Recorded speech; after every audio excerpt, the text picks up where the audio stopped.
legendary sports reporter, four-time Emmy award-winning NFL sideline reporter, and now candidate for the United States Senate, Michele Tafoya, and she joins us live here on the Scott Jennings Show. Michele, welcome into the conversation. Oh, it's good to talk to you, Scott. How are you? I'm doing terrific. I'm in California out here at the meeting of the Republican National Committee, broadcasting live, and there's a lot of talk about your candidacy. People in Minnesota have been trying to get you to run for office for years, and you have finally decided to do it. There's a lot of excitement around it. Just tell us, what pushed you over the edge? Why are you now putting your name on a ballot, throwing your hat into the ring? Well, we've seen a major crisis of leadership here in Minnesota. We have discovered, maybe too late, maybe not, that the career politicians are not coming to save us. And so some people have to step in and clean up this mess. Look, I've lived in Minnesota for over 30 years. And yes, people have tried to recruit me for a long time.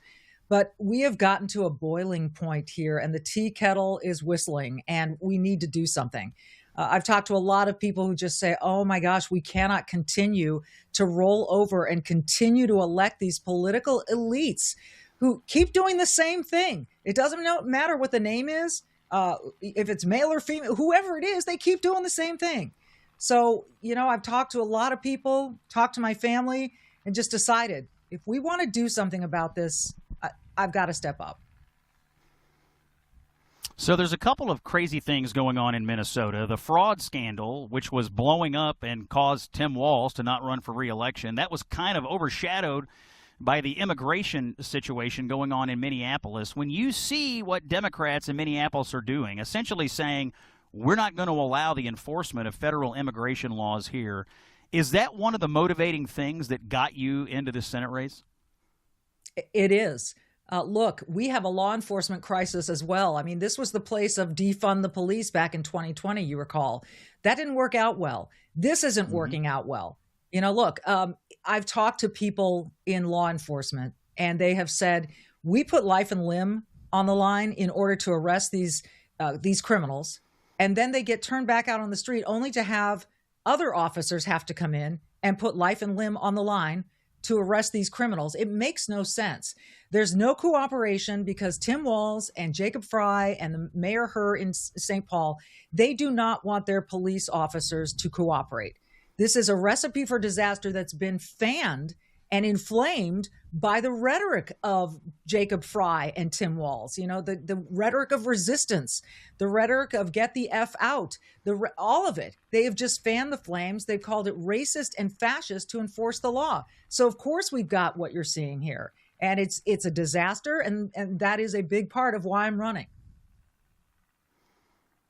Republicans have not been successful in quite some time in statewide races in Minnesota, but with this immigration issue and the fraud scandal going on, is this the moment where the Republican Party can find itself with a little momentum in Minnesota?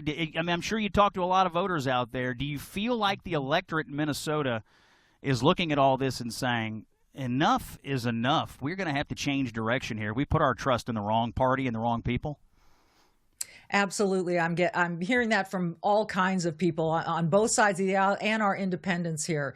They like I said, this is a tipping point. They're seeing it all. They're seeing the crisis. They're feeling it. They are angry about the fraud. And by the way, these police officers that I spoke with, Scott, they said, I hope we don't take our eye off the ball when it comes to this fraud, because all of that fraud, the billions and billions of dollars that were built from Minnesota taxpayers, affect all of our budgeting for law enforcement and all of the other programs in Minnesota that matter to people. So I think there is probably a good reason why Tim Walz is trying to draw more and more attention to ICE and less attention to the fraud. But yes, people are fed up. I'm hearing it from independents, Democrats. We're certainly going to have to work hard for every single vote. So I'm encouraging people, if I can do the shameless plug, to go to micheletafoya.com. Chip in where you can. We'll take any size donation. We're going to need all the help we can get in this state.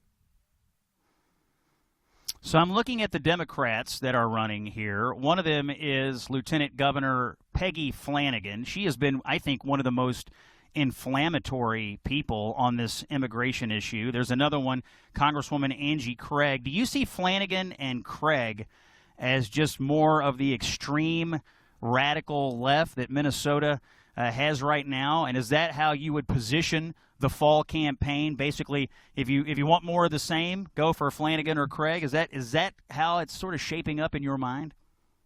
Absolutely. I mean, look, Flanagan fraud is what a lot of people are calling it now, because Peggy Flanagan was attached at the hip to Tim Walz throughout his tenure. So she is attached to this fraud as well. And then you've got Angie Craig, who was in Washington and supposed to be keeping her eye on things and just let the ball drop. So neither one of them can escape some sort of responsibility for the fraud. And now they're just trying to out-left each other in their battle for the Democrat nomination. And they can go ahead and do that. I'm going to win my side. I'm going to win the Republican nomination, and then we'll see who's left between the two of them. And I'm just going to kind of sit here and watch it. But yes, they are both really tacking to the left because that's where the base is. Let's listen to a comment, Michele, from Donald Trump. He said this morning, I believe, in Davos. Let's play cut 8 and get Michele Tafoya's reaction. Here's the president. The situation in Minnesota reminds us that the West cannot mass import foreign cultures which have failed to ever build a successful society of their own. That was the president today. Do you agree with him? Is Minnesota sort of an example of what happens when you bring in unfettered immigration of people who refuse to assimilate into our culture here?